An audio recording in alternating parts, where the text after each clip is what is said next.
Hi everyone, this week we are looking at a concept called planned happenstance, and I think this concept, which is one you probably won't have encountered before, is one that I think can really help us to conceptualize how we can be going about our career journey and looking at our career aspirations and how we might achieve some of those aspirations, as well as exploring the different career opportunities that we have.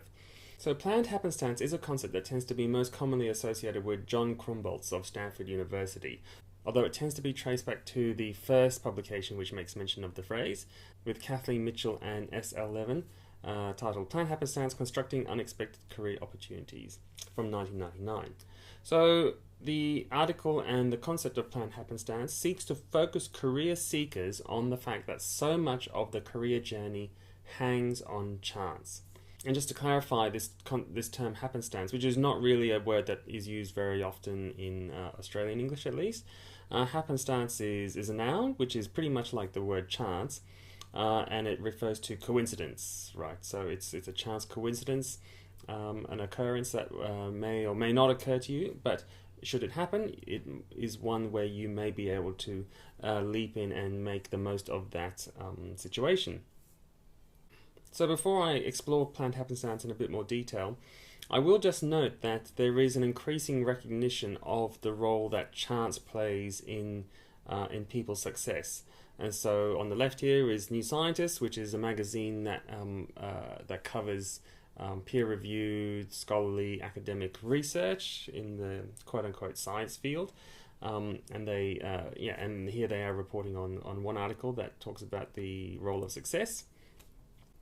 Alright, so luck is definitely something that is increasingly recognized as being important, and here a popular blog post in the magazine Scientific American, which is a magazine a bit like New Scientist, that also again reports on peer-reviewed research. And this article is by Scott Kaufman, whose research is also into luck and serendipity. And so Kaufman points to research that suggests a significant amount of life success cannot be explained by just merit. And so he says that while I have found that a certain number of traits, including passion, perseverance, imagination, intellectual curiosity, and openness to experience, do significantly explain differences in success, I'm often intrigued by just how much of the variance is often left unexplained. Which is to say, that the things that we would normally attribute people's success to, which is perseverance and talent and so on, that does not explain the success of everyone in his view, and as per the research that he also draws on to support his points. So Kaufman concludes his article by naming a number of factors that other researchers have pointed to that increase the chance of people's success. So of the ones that are relevant for us today, one is a stimulating environment rich in opportunities, another is a good education, and the final one is intensive training. So the way I would repackage these in our context is to focus on the maximization of opportunities, the role of good education and training. So that element of it speaks to a large part of the degree that you're doing at the moment, and also the other kinds of professional development things that you can be doing, such as not only obviously your degree, but maybe other things like micro credits and other training that you could do I don't know, in other forums, right? Whether it's short courses or study tours or whatever the case may be. So so maximizing the opportunity for opportunities to occur, and also going into those opportunities with a suite of skills that you can make use of and that you can offer up as being relevant to those opportunities. So Kaufman notes that an Italian study on luck and success defined talent as whatever set of personal characteristics allow a person to exploit lucky opportunities. So this is obviously a very different definition to talent than what we might normally consider. This one is focused not so much on intrinsic talent and abilities, but is focused on people encountering opportunities and then being able to exploit them. And it is this reorientation towards those chance events, a reorientation away from intrinsic abilities and towards the interaction between those intrinsic abilities and people's ability to take advantage of opportunities when they arise. So, Susan Rowan, whose book, which is published by the academic publisher Wiley, How to Create Your Own Luck, in a short article titled 8 Things Successful People Do Differently That Make Them Seem Lucky. Not all 8 of them ring true for me, or I think are wholly relevant to us today. But the ones that do ring true for me, I'm just going to go over very quickly now. So the first one is talk to strangers. And this is one where I do have like a direct anecdote to indicate that this really made a significant impact on one former student's life. So the student who was an honours student of mine a few years ago, and she was really dead set on having a career in the government in Canberra. And she applied for loads of jobs, Canberra jobs, and she didn't get any. She was at an assessment centre for one of these jobs one time, and one of the people she happened to be sitting next to said, "Oh, you know, there's this job going at this other cybersecurity firm. You may as well you should apply for that and see what happens."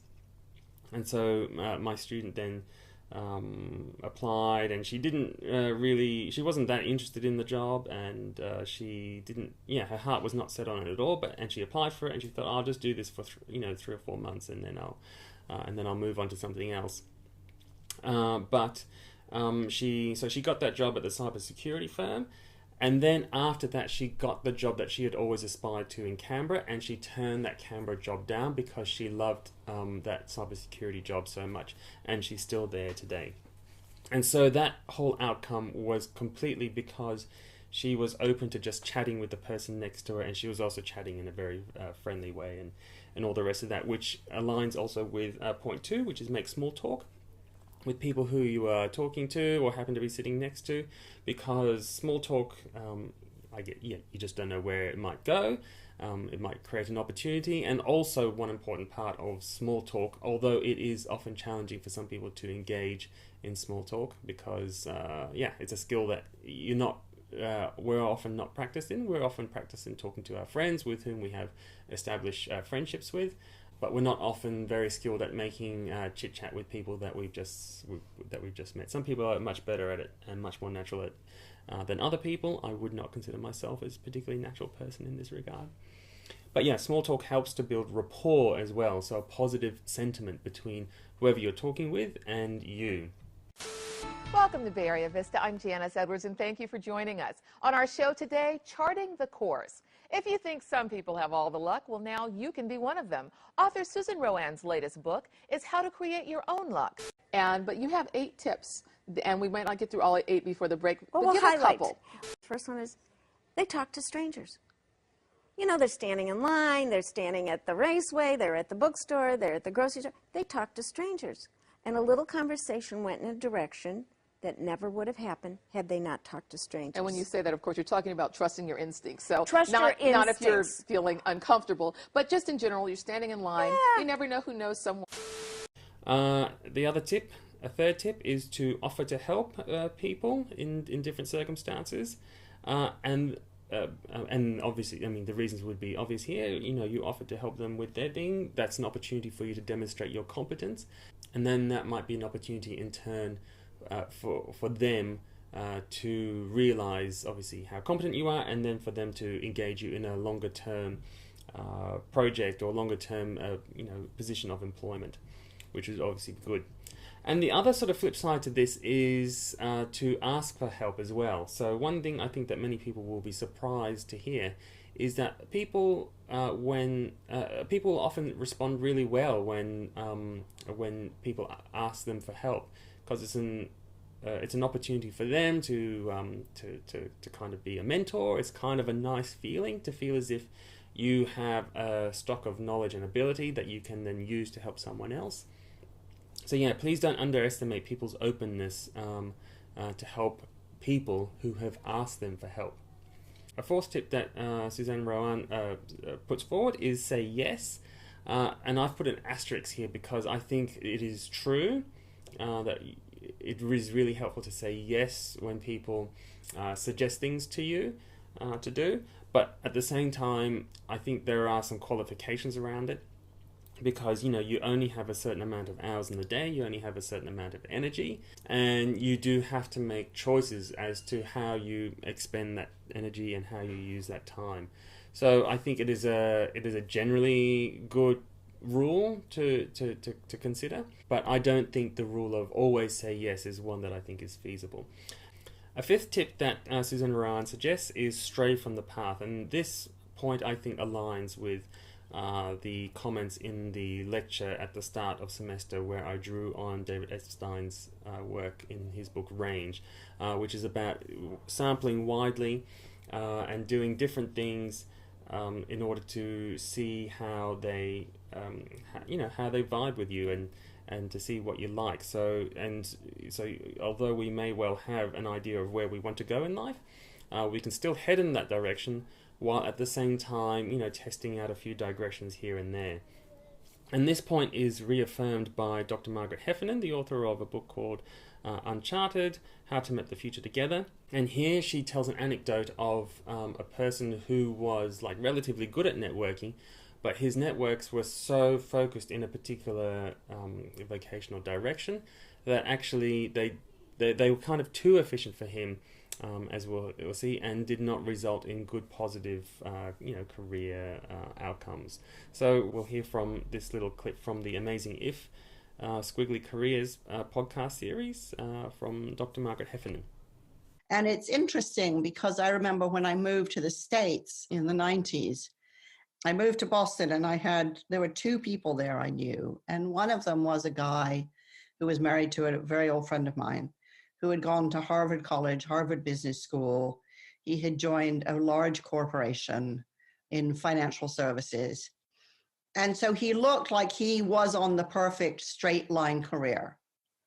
And I moved to Boston with no plan and no job and ended up working as an entrepreneur in the tech sector. And after a couple of years, what happened to him was, because the banking industry was going through a huge period of consolidation, he kept getting a job and then the bank being sold. And then after the merger had taken place, he kept being laid off. And so he said, how come it is that you who've come here and know nobody are always working, you're always employed, you're always busy, and I, who am doing job searches every 18 months. And he was one of these people who cultivated the people he needed to know, which meant that when the kind of value of people changed, his network was useless because he'd been so tactical about his networking, which I think, anyway, is kind of poor. But because he'd been so tactical, he didn't have a network of people who actually just liked him. He only had a single professional network of people who helped each other when it was in each other's best interests. So I'll assume the point that Dr. Heffernan was making there was fairly clear, and then I'll proceed to just saying a few more words about planned happenstance. So the planned happenstance concept proposes that there are 5 skills that will enable people to take advantage of opportunity and chance. And so I'm going to go through those now. So the first one is curiosity, exploring new learning opportunities. Number 2, persistence, exerting effort despite setbacks. Number 3, flexibility, which is the ability to change attitudes and cope with changing circumstances.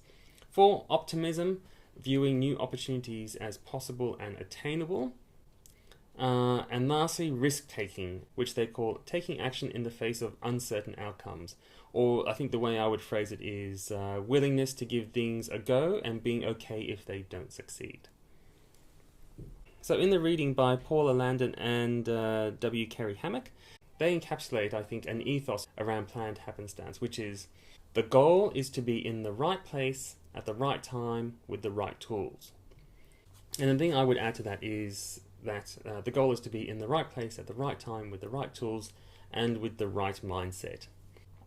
So part of enabling planned happenstance to work for us will be networking. And so many people have a negative view of networking for any number of reasons.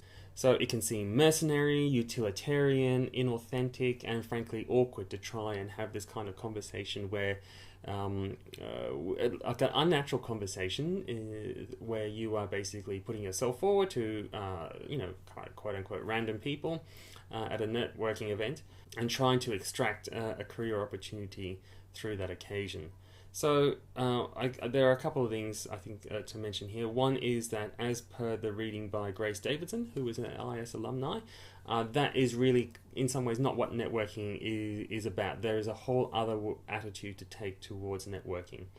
And the other thing, which I think I'll just mention for now, is that networking works. And there is an example that was recently provided to me by an IS alumni, Hannah Jones, who essentially used networking as a way to get to the career position to which she was aspiring to. And she was kind enough to record herself telling the story of how she networked herself into this job. One thing I'll just notice is that she makes reference to BICE, and this is what some students used to refer to the Bachelor of Arts International Studies as BICE, B-A-I-S. I think BICE is not quite as common a word anymore. I don't know, but if you hear the word, when you hear her say that, you'll know that she's referring to IS students, International Studies students. So yeah, let's hear from Hannah, who's recorded herself quite late at night, as you'll see. Hi everyone, my name's Hannah. I am a BICE alumni from 2017 and I just started working at Fairtrade, which is a job that I got through networking. So I'm just going to share a little bit about how that happened. So 2018 I took the year off and I went travelling. 2019 I decided that I was interested in ethical trade but I didn't know a lot about it. So I started reaching out to people on LinkedIn that had what I considered my dream role, and I just started learning about what they did, and then LinkedIn, like all other social medias, created an algorithm that kept suggesting people with similar jobs, and then I reached out to them, and from that I was able to learn a lot about the industry and sort of decide what part of it I wanted to be involved in and what skills were involved in it as well. And then a few months later I was talking to Julian and he mentioned that he knew someone who worked at Fairtrade, and I reached out to her and we had a coffee, and then a few months later she got me this interview and sort of this job, I suppose. So for me, obviously that was a 5 out of 5 experience. That's what you want to happen, but the networking by itself was already so valuable because going into that interview it meant that I knew so much about the job already, because I felt like I really knew what skills were required and I really knew the work, and I also felt like from meeting so many people in that professional space I was able to represent myself really well in the interview and talk about all of the concepts and content in a really professional manner. So I would really encourage you to jump on LinkedIn. I know everybody tells you to do it, but jump on LinkedIn, reach out to people, cast your web nice and wide.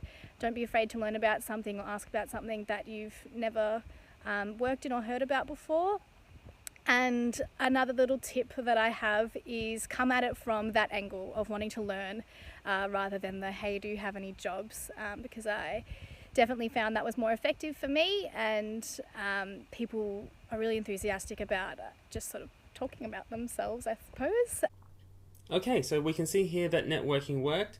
And I'm just going to sort of try and connect some of what Hannah just said to Grace Davidson's 4 key networking tips. So her first tip, and the other thing I'll just say before I go through the tips, is that I used to have this negative attitude of networking, and then I had a number of conversations with Grace because she visited me in my office a few times while she was a student, and we talked about networking.